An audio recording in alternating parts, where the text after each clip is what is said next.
and gentlemen, I'd like to welcome you to the 60th Krakow Film Festival in those unusual circumstances. My name is Dagmara Romanowska, and I am a short fiction curator, but today I am meeting our wonderful guests.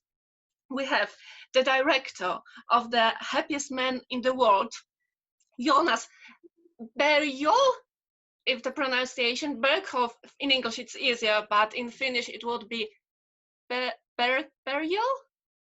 I guess I missed that. And we have I think so. The internet. Yeah. And we have Satu Mojava, the distributor of the film, with us. So first of all, congratulations. It's a very intimate and touching story, and well, I wonder how it all started, the whole project, because the subject of man and manhood is something, Jonas, that you kind of keep on returning to. But what was the exact idea behind the happiest man in the world? Can you hear me? Yeah. Yes. And well, I could say that it started a long time ago when I understood that Finnish men are dying 6 years earlier than Finnish women. So I started to studying that what is wrong with the start of the film, or I could say the start of the writing the script. Mm-hmm. And there was this famous research that people around the famous news that people around the world heard that Finland is the happiest place on earth. But you do show us that perhaps it is not that. And I don't know if you can see behind me. I have this little visual artifact from one of the previous film festivals. It says, "Smile, you are being filmed. You have to be happy." And well, you kind of cope that with this urge of happiness, that we all need to be happy all the time, and that we need to think about Finland as this happy place. And you kind of discuss that perhaps this is just the surface of the problem. I have to say that I feel that why Finland is the, I think, so happiest country in world. I just my opinion is that we just don't know how to complain. So for my opinion is that the Finland is not so happy. And this problems which we have to solve. But you managed to you say that people don't know how to complain, but your characters, perhaps they don't complain, but they are very sincere in what they talk, and they open up. Though some of them say that they open up for the first time. I was wondering, and definitely you kind of you opened them up. But the question would be, you know, how the whole process looked.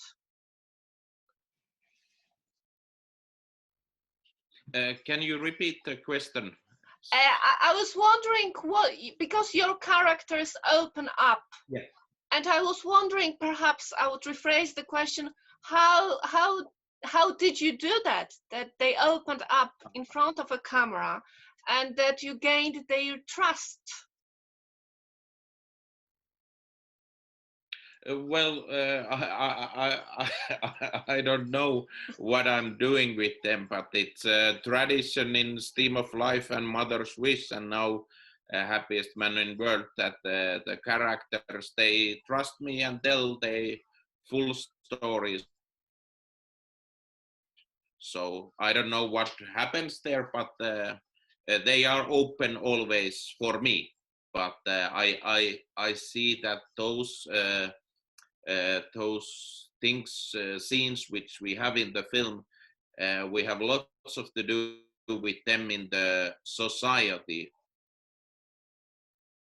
of course, I'm really happy that the main characters they trusted me and told their stories. How did you choose them? Because I guess that you had to find some key who you want to talk with. Well, how I selected them, it was a long process, and we used lots of also different kind of organizations. But I wanted to find 6 strong stories which are that problem in our country. So that was the guideline for me. But it's usually it's lots of traveling and meeting men in the gas stations and saunas and swimming halls and every places where you men. So it's a long process always. So was it like you went to a gas station and you said, come on, can you tell me about your problems? It must have been a bit more complicated than that. Well, yes, it's a long, but example, Martti says that the man who had the heart Yes, the heart. in the gas station in the first time. So it depends, but it's a long process. You have to first. I was reading lots of the articles and books. What is happening in the Finnish men in the Finnish society, and then I try to find representing those problems best or horrible ways. Mm-hmm. And you started with yourself, and I guess was it difficult for you to, point the camera at yourself and to open up yourself? Because this is, a different way when you talk with somebody and you have these other men as characters of the film, but you started with yourself. Well, it was. I started to say mistake. It was not a of how can I say? It was a script moment when the Finnish financiers they asked me to write the script again and again and again. And then I said that I can't tell the stories yet because what is my process as the idea is that I will make the interview only once, so I can't open the guys without the film camera. I mean a camera and a sound man or woman. And then I think so. It was discussion between me and that. What about if I write the script myself and my problems? Mm-hmm. Because I don't want to open the main characters yet. And then I write it and I send it to new script for the commission editors in Finland, and they 2 of them from 3 like that, and then we have to do the film where I was involved. But to be honest, I hate to be in front of the camera. But I felt that there is films Mother's Wish and people has opened their heart and soul to me. So maybe it was my time to show my heart and soul for them. So that's why I said that it's fine. But yeah, and I guess if you open up before somebody, then somebody else can also open before you, and it might be that the connection might be easier perhaps on this level of communication between 2 men talking about their problems in a way. yes, you are right. Yeah. And Satu, when always, did you... but I do. Yes. Yeah. Satu, and you, when did you join the project? Like from the very beginning? Yeah, I have been involved as a producer from the square one, so from the beginning all the way to this point. And what caught your attention in this idea about talking about Finnish men? Because you know, the outside world, I guess, when we think about Finland, we think about the strong women who are in power, and we kind of look up to women in Finland. And then comes Jonas, who says, wait a minute, there are men in Finland as well. But I was wondering, what is your take on the problem, on the subject, not the problem, on the subject? Yeah, well, we have been working together with Jonas for 8 years, and then the film before this one, we did a film called Mother's Wish that handled women's rights around the world. So I kind of for Jonas and for me, it's not maybe a question, you know, it's very black and white to talk about women and men, but you just have to narrow down the film into something, because you can't always handle everything. So that was kind of and also the Steam of Life, what kind of Jonas started from that he did Steam of Life in 2010. And now when we looked at the situation 4 years or 5 years ago, it seemed like nothing has really changed. And there is still a strong culture of not speaking and not telling about your emotions.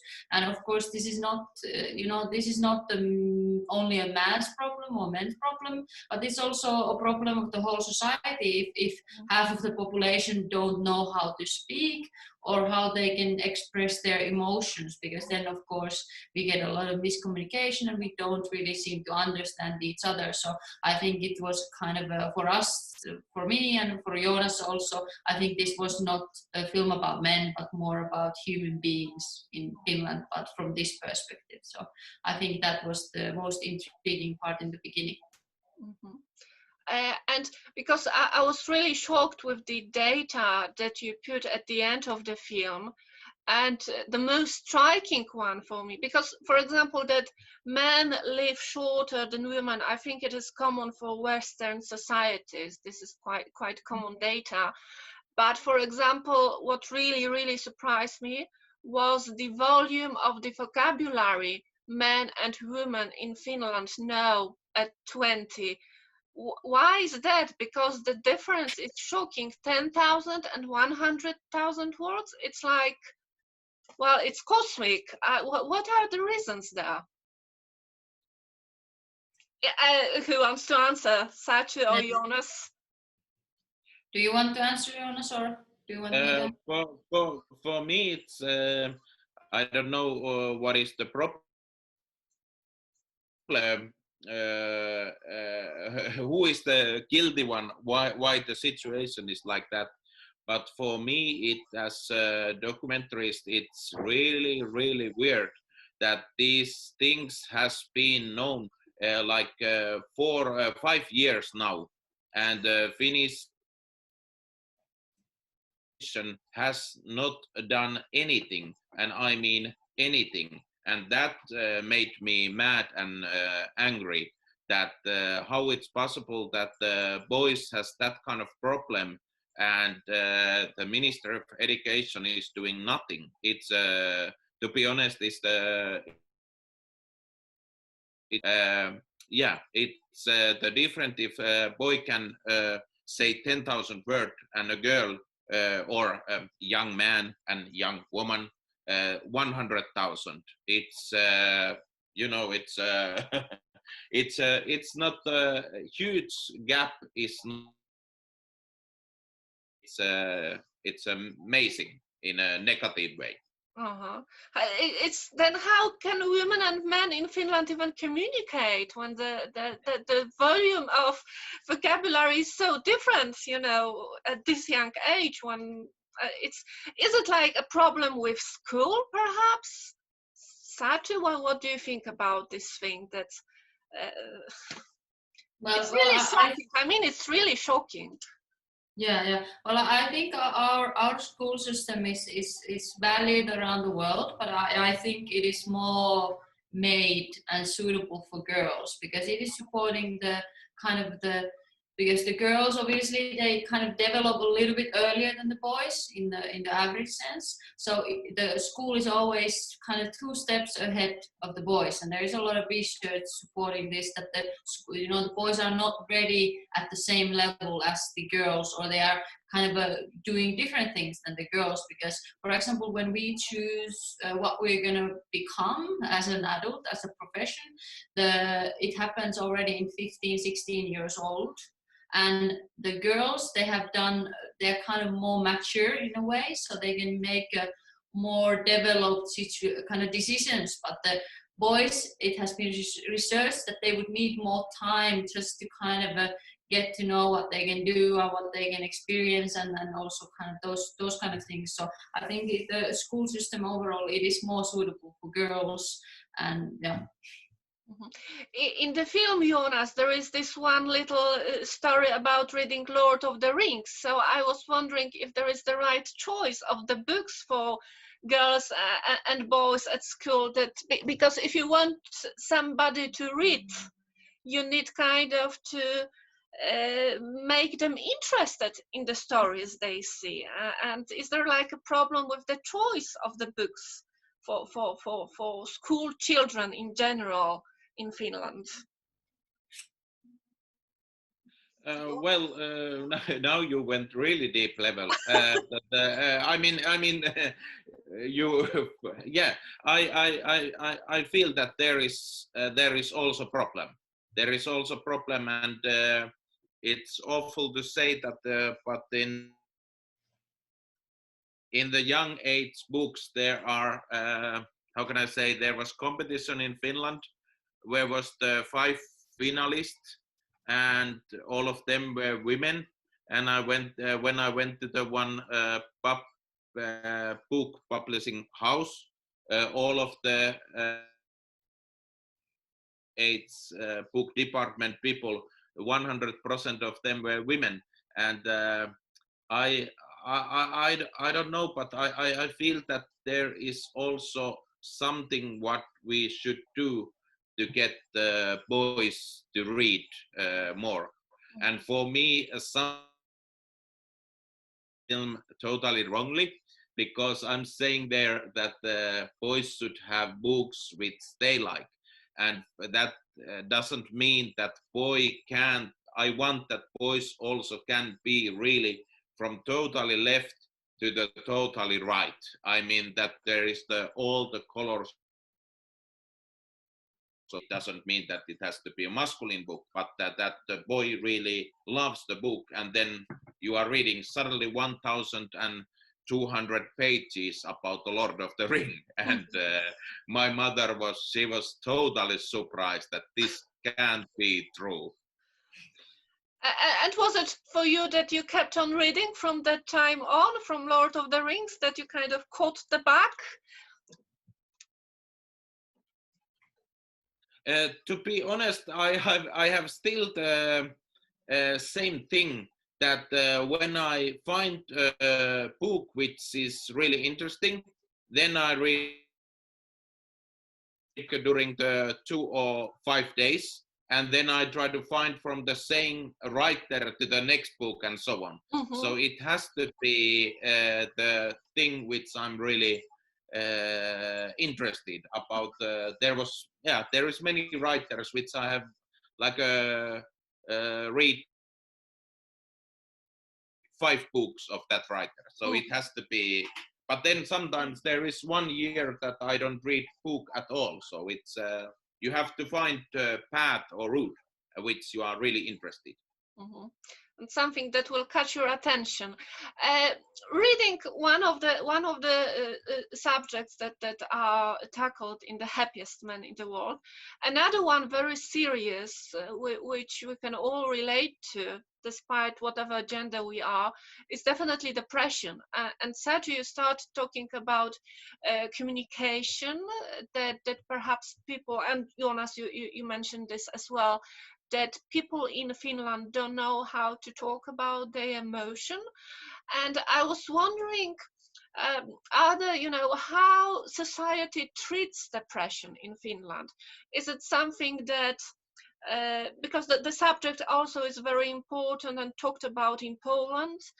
And there are those, people who say how serious the subject is, and that you need to go to the doctor and you need to talk about it, you cannot close it. And of course there are other people who will always have this wonderful advice: if you're unhappy, I don't know, watch a comedy, or I don't know, treat yourself with something good, that they don't really understand the weight of the problem. And I was wondering, what does it look in Finland, and are there any perhaps governmental programs to deal with it?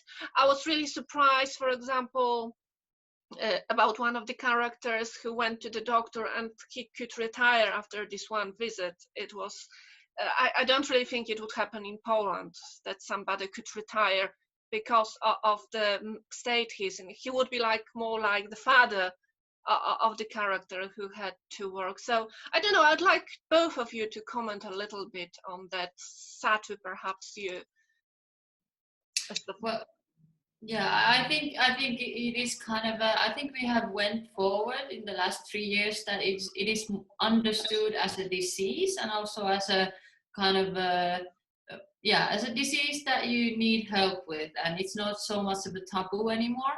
But I think the change has more kind of considered women.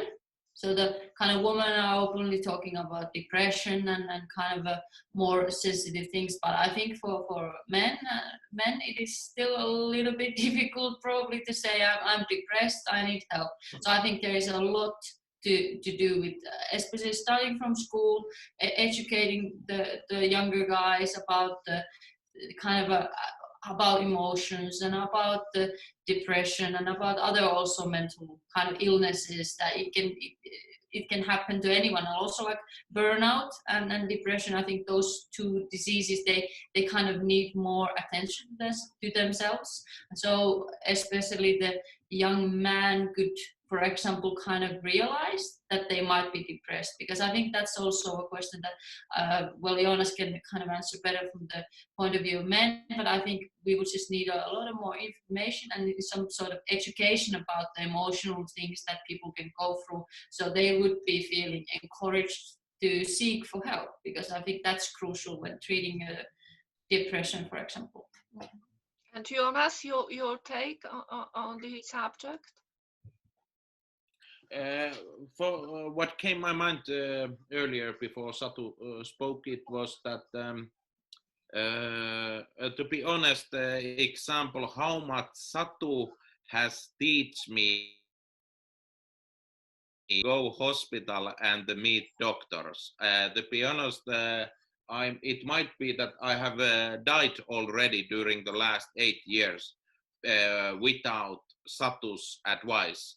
Because, and I feel that there is a huge gap still, because when I was doing the script, many doctors like making an interview, and all of them say that 70% of the patients are women and 30% men, but the population is Finland 50-50. So it means that the men are not going to the doctor or as long as they can walk. And if it's really problem. And example how Satu teach me to go doctor, that if you are sick, you don't go, you Jonas, you don't go out of that doctor room before you get help. Going out before you get help. And that was amazing, because usually I went to the doctor and then they were like saying that Finnish guy, come on, and blah, blah, blah. And I didn't get help. I paid 150 euros or something. And then I went out and that's it. But then Satu was saying that no, from that room before they help you. And and it's also a huge attitude problem. And then I feel that also how the capacity of Finnish men that they can speak to each other, we need that much. What is really interesting about your film is that you kind of make us think about the other side of the process of equality and balancing between the genders and emancipation. That in Poland we definitely fight for women's rights and we feel really behind the rest of the world. Finland, on the other hand, could be this country that is sort of ahead of the world, but then what you show is that yeah, equality is great, but we have to think about both sexes, both genders, and about all, you show all of the traps of the system, I guess. I don't know if you have any comments on this little reflection. Yeah. Well, sano vaikka? Eikö sano saa? Yeah, I know. I have, because we did quite a big impact campaign here in Finland about these issues, and we showed the film in many schools and also for different kind of not guy organizations, but organizations that work with men in different areas in their lives. For example, men who are experiencing strong loneliness, for example. And the thing that we noticed that when we were getting financed and we were pitching the project, that was in the end financed 100%, so it was strongly supported. But when we were pitching, it was very intriguing when people started to say that, yeah, what about women? And every time everyone said that, we were like, yeah, equality is not about taking something from someone else. So when we are talking about boys for this 1 year, for example, me and Jonas, we are not doing anything against women. We love women, and we have done, just like 5 years ago, we did a huge film about women's rights. So we are not putting these two things against each other, but we are just trying to create awareness and kind of work on the problems that we see. So it is not about, we're only talking about men here, because next film Jonas could be about anything. So, it's not about taking something away. So that is the fact that I always try to emphasize, and that is also strongly connected to this discussion, especially when talking about men and their kind of equality system in the Finnish society. But yeah, I think it's always a question of time and location, what kind of issues are felt to be important. But I think this is very big thing for Finnish women as well, to be understanding these issues in a kind of more throughout way. Mm-hmm. And Jonas? Satu spoke very well, to be honest. That was a knockout. But I feel that there were many times, and then I asked that if there is like 5 human beings family, where is a father, mother, and 3 children, and if the father has lots of problems and he is drinking, after that he started to drink, then the suffering part are basically the wife and 3 children. So why can't we fix this one man who is maybe destroying 4 people's life because he is suffering? So it helps when the boys or men they and so on. Also, people who are around them feel better. We are running a little bit out of time, so my last question would be, because Jonas, I know that you are editing something new, so I would like to ask you about your next project. You are working together on it, I guess. So whoever wants to tell us something, a little bit of the surprise that awaits us in the future. Do you want Satu or? Well, I can give you a short preview. It's very highly confidential at this stage, but it will be ready in the beginning of 2021, so it's coming actually quite soon, and it is another personal story by Jonas, and this time we will be traveling again around the world to show some stories and to reveal something that will be shown in 2021. Mhm. Okay, so thank you very much. Yeah. No, I was just saying that that film we have also shot in Poland, and I hope that the festival would like the film when it's ready. Oh, so you're looking for the spots now. We'll remember about it. And if you come to Poland, that's brilliant news. And I look forward to seeing the next film. Thank you very much for being on this Zoom meeting. I hope that with your next film you will be able to come to Krakow in person. And I'd like to invite every festival viewer to the screenings or the next screening of your film and to the other screenings of the festival online this year, the 60th Krakow Film Festival. Thank you very much for being with us, and thank you for the film. Thank you. Thank you. Thank you. Thank you. Okay, so thank you. Bye. Bye-bye. Okay, Bye-bye. bye-bye. Thank you so much. Thank you.